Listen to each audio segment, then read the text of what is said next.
Hey everybody, if you have a kitchen sink that's leaking, dripping or leaking at the base, then you can do this. Basically take the handle off. Now watch this. This top section here lifts off. Notice the tab on the left side that kind of sits in that little groove of the black neck. That's going to be important later. And underneath that, there is a metal ball, and that's going to be important as well. You're going to remove that. Just be sure you do everything in order. And once you take this top off, you look down in there, you're going to see some other components. But we're going to lift off the faucet, and that way we're going to go to the next steps. So basically, this lifts off. Once you have that off, if you look down inside of here, to the right and the left, you see two rubber circles, and they have springs underneath. Now, if your faucet is just dripping, that could be the culprit. On the bottom, you see a big ring, and then higher up, you're going to see another ring, rubber rings. We're going to do those as well. But first, if your faucet is just like dripping when you have it off, it may be these here. I think they call them the seat and spring, the seat spring. But there's a spring underneath, and there's a rubber part there that sits on top of the spring. They have to be seated, and that's going to, when they go bad, the faucet drips. That's what I've learned. So you're going to dry that off on the inside so there's no water in there, because you want it dry so that when you replace the other ones, the new ones, it's going to sit down properly. So like I said, if it's dripping, that's what the deal is. Now, if it's at the base, it could be these rubber gaskets here.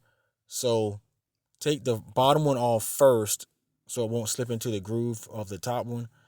And then you take the top one off and measure them, because if you go to the hardware store, you have to know which size ring to get. So this is what I used.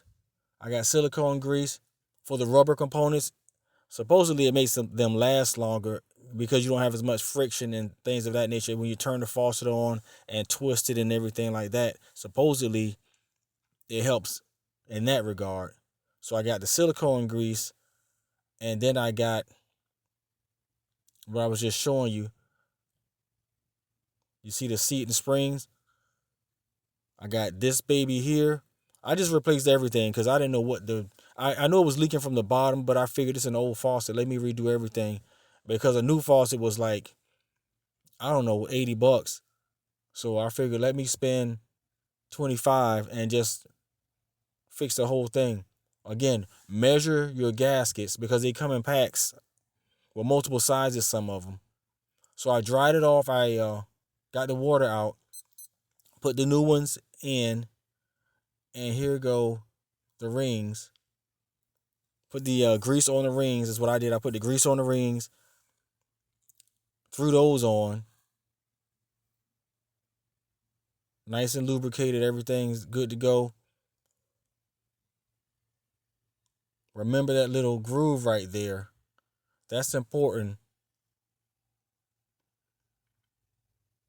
because this piece is going to go on. But I forgot, you're going to put the metal ball in first. You see to the right, that little metal protrusion inside of the circle? That is going to correspond with the metal ball that has a little slit cut in the side. So you slide the metal ball in first, and then you have this component dropped in there.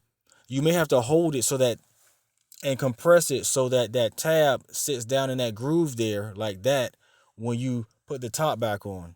So just be mindful of that, because you definitely want that to line up.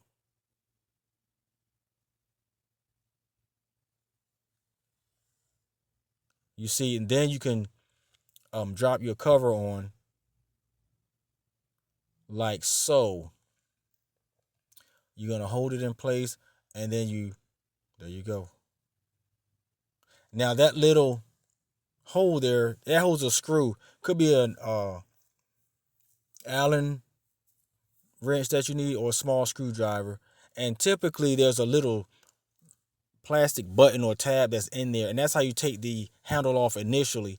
But do the screw first, and you should be good to go. Thanks for watching. Be blessed.